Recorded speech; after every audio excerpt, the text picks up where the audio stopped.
Olá, famílias educadoras, aqui novamente a professora Marchene. Como vão vocês? Então, hoje nós vamos falar sobre um tema muito interessante e fundamental. E, para tanto, se você entende que esse assunto ele é necessário e que deva chegar a mais famílias, então você pode aí dar o seu like, compartilhar para que nós possamos avançar e alcançar um número maior de famílias educadoras. E hoje nós vamos falar sobre quem manda na sua casa. Nós desejamos trazer aí a exposição acerca desse assunto. E vamos pensar na posição e na responsabilidade dos pais também. Porém, vamos começar falando sobre os pais modernos e esgotados. Conheça então o burnout parental, distúrbio que vem sendo detectado em pais e mães. O burnout parental é um distúrbio que pode transformar o sonho de muitas pessoas em ter filhos em um verdadeiro pesadelo. O dia a dia atarefado, as inúmeras obrigações a cumprir, o cansaço físico e psicológico aliados à falta de tempo hábil para passar com os filhos e a pressão para ser uma mãe ou um pai perfeito são sensações cada vez mais frequentes nas famílias. E esse estresse crônico vem se tornando tão comum que ganhou até mesmo um nome na psicologia, o burnout parental. A síndrome do burnout, termo em inglês que significa exaustão, é frequentemente relacionada ao trabalho, mas psicólogos vêm diagnosticando frequentemente um estresse similar ligado à função da parentalidade. Mas os psicólogos vêm diagnosticando frequentemente um estresse similar ligado à função da parentalidade. O assunto é tratado em um livro que faz sucesso na França, publicado no início deste ano por duas pesquisadoras da Universidade de Louvain, na Bélgica. Trata sobre o burnout parental e como evitá-lo e resolvê-lo. O livro explica que até hoje poucos foram os estudos científicos realizados sobre essa questão. Há um grande número de estudos sobre estresse de pais que têm que lidar com filhos gravemente doentes, mas o que mostra nesse estudo é que para desenvolver este distúrbio não precisamos de ter um filho doente e que podemos até ser vítima do burnout parental tendo apenas um filho. Essa criança nem precisa ter alguma complicação ou ser uma criança difícil. O burnout parental é definido pela especialista como um cansaço profundo, emocional e que não vai desaparecer com algumas noites de sono. A principal consequência do distúrbio, que pode atingir tanto pais quanto mães, é uma distância afetiva dos filhos. Entre a maioria das mães e pais que foram entrevistados nos estudos sobre o burnout, detectamos um fenômeno de negligência às crianças e, nos casos mais graves, episódios de violência verbal ou física contra os filhos. E ressaltamos, isso acontece entre os pais e mães que não são violentos por natureza e que não têm o hábito de recorrer a ela para educar os seus filhos. Com o burnout parental, eles acabam se tornando o oposto daquilo que queriam ser. E isso está ligado à pressão a qual as pessoas se impõem para serem mães ou pais perfeitos de um filho perfeito. Os pais se projetam nos filhos, pensam que eles têm que ser perfeitos e que os pais também têm que ser perfeitos. Quando chegam neste ponto, é porque estão correndo atrás de um ideal autoimposto e que imposto às crianças também. Na pior fase do burnout, há uma sensação de serem perseguidos pelos filhos e pensam que eles estão fazendo comigo. Porque eles me impedem de dormir, de comer, de tomar banho e toda a responsabilidade do burnout passam para os filhos. Chega-se a um ponto em que passam a pensar: tirem essas crianças daqui, não posso mais nem olhar para elas. E então já passou da hora de procurar ajuda. É um tipo de estresse anormal, tão profundo que muitas vezes se assemelha com a ameaça de um ataque cardíaco. E o que mais incomoda é a repetição das tarefas do dia a dia relacionadas às crianças e à casa, o que faz perder a paciência e gera irritação constantemente. E a impressão de que estão sendo sugadas todas as energias. Afinal, o que está acontecendo? Há inversão de papéis? Negligência? Ignorância? O que está faltando? Bom, de agora em diante vamos começar a meditar nas orientações que o Senhor Deus deixou para nós no Lar Adventista, no capítulo 34. O pai, laço de união entre os membros da família, posição e responsabilidades do pai. O lar é uma instituição de Deus. Ele designou que o círculo da família, pai, mãe e filhos, existisse neste mundo como uma firma. E o que podemos pensar que seja firma, senão a palavra de estarem firmes, seguros, firmados? A tarefa de tornar o lar feliz não repousa sobre a mãe somente. O pai tem parte importante a desempenhar. O marido é o laço de união dos tesouros do lar, unindo, mediante sua afeição devotada, forte, fervente, os membros da família, mãe e filhos, nos mais fortes laços de união. O pai como chefe. O marido e pai é cabeça da família. A esposa espera dele amor e interesse, bem como auxílio na educação dos filhos, e isso é justo.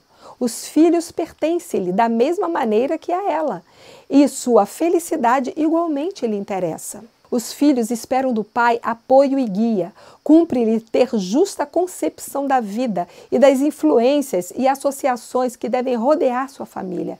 Ele deve ser regido, acima de tudo, pelo amor e temor de Deus e pelos ensinos de sua palavra, a fim de lhe ser possível guiar os pés dos filhos no caminho reto. O pai deve fazer sua parte para tornar o lar feliz. Sejam quais forem seus cuidados e perplexidades nos negócios, não permita que estes ensombrem a família.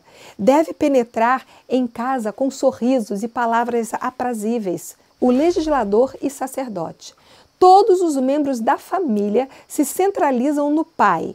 Ele é o legislador, ilustrando em sua própria varonilidade as severas virtudes, energia, integridade, honestidade, paciência, coragem, diligência e prestatividade. O pai é, em certo sentido, o sacerdote da família, apresentando ante o altar de Deus o sacrifício da manhã e da tarde.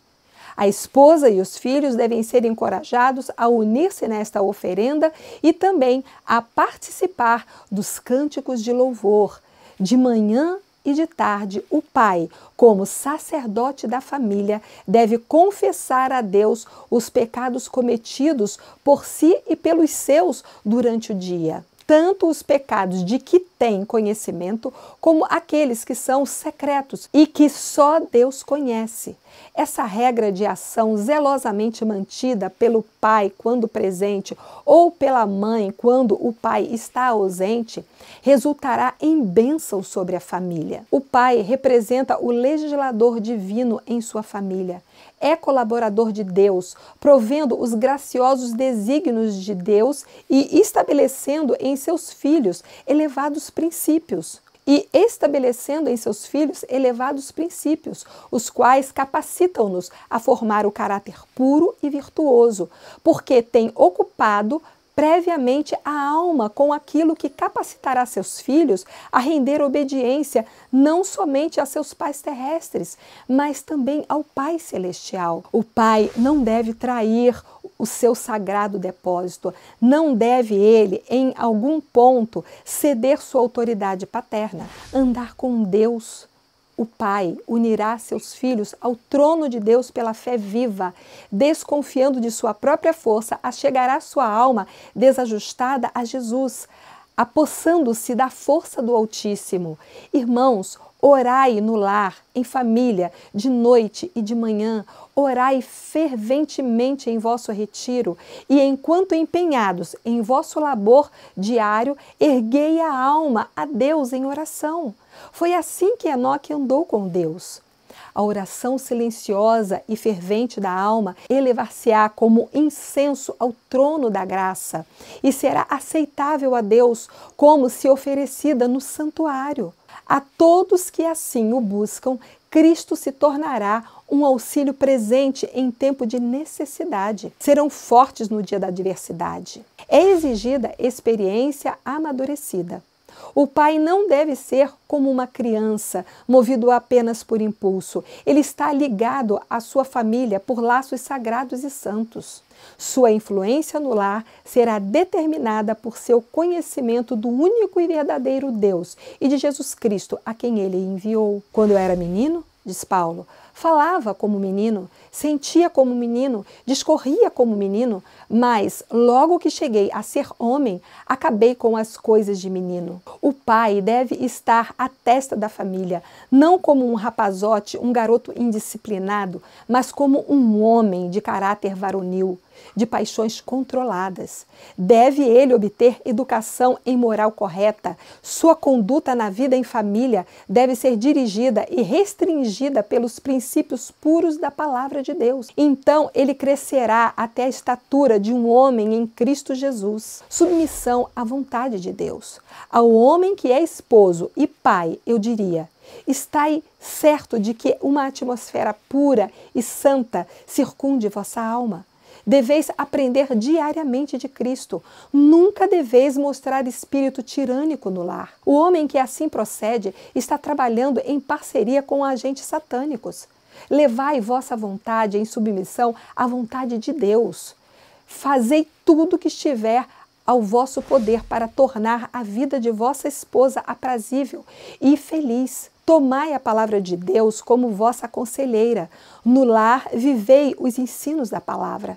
Então havereis de vivê-los na igreja e os levareis convosco ao trabalho. Os princípios do céu enobrecerão vossas transações. Anjos de Deus cooperarão convosco, ajudando-vos a revelar Cristo ao mundo. Como podemos ver, é Deus quem deve mandar em nossas casas.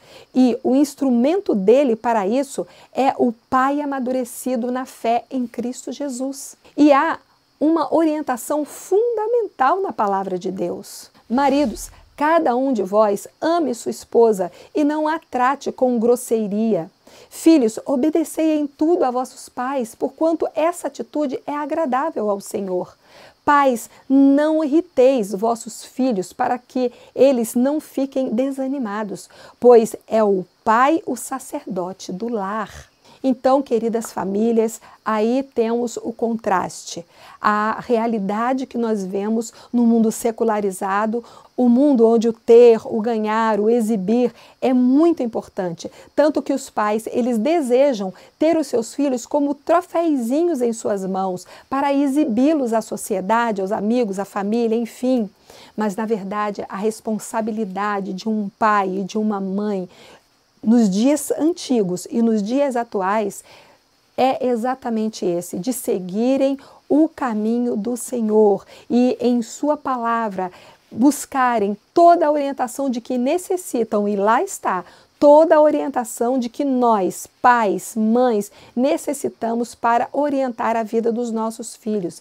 Primeiro, devemos buscar para nós mesmos, para termos a consagração de que necessitamos, para então doá-las aos nossos filhos, essas palavras santas, puras. Nós não podemos nos intimidar, porquanto aparentemente o mundo se exibe como evoluído, como um mundo moderno, ultramoderno. Nós temos muitos vocabulários para designar, porém nós sabemos que o mundo mais avançado, a sociedade mais avançada encontra-se na palavra de Deus, porque essa não é uma sociedade atual, essa é uma sociedade do sempre, é a sociedade eterna, e é isso que nós devemos buscar para nós e para os nossos filhos, para que as nossas casas, as nossas famílias não estejam estressadas por coisa alguma. Olhai os passarinhos, eles não trabalham, mas comem abundantemente e suprem suas necessidades. E olha só para os lírios nos campos, eles se vestem maravilhosamente. Disse que nem Salomão, o rei mais poderoso e rico que se conta a história da humanidade, jamais se vestiu como um deles. E, no entanto, atentemos que pela manhã uma erva, uma flor, ela está exuberante e à tarde ela já não existe mais. Queridas famílias, nós temos pouco tempo para resolver esses problemas e por nós mesmos não conseguiremos resolvê-los. Precisamos do nosso Senhor Jesus Cristo. Ele mesmo nos diz: sem mim nada podeis fazer. Então, entreguemos nossas vidas, a vida dos nossos filhos, a nossa família ao Senhor e com certeza o espírito do estresse, o espírito da repulsa aos filhos ou da repulsa dos filhos contra os seus pais se extinguirão, eles sairão em disparada, porque a palavra de Jesus, ela nos diz: resistir ao diabo e ele fugirá de vós. Portanto, está em nosso poder colocar o inimigo das nossas almas para correr, confiando absolutamente em Deus, resistindo à tentação maligna. Então teremos uma vida santa, uma família santa, filhos santos que servirão ao Senhor e estarão preparados para o dia da volta do nosso Salvador. É para isso que você, família educadora, está se empenhando na educação dos seus filhos, não é? Portanto, eu estou aqui para te dizer que podem contar conosco, a nossa equipe EDA continua à sua disposição. Se você quiser saber mais informações a nosso respeito, vá até o nosso site missãoeda.com.br e não se esqueça que lá vocês poderão adquirir a coleção Família Educadora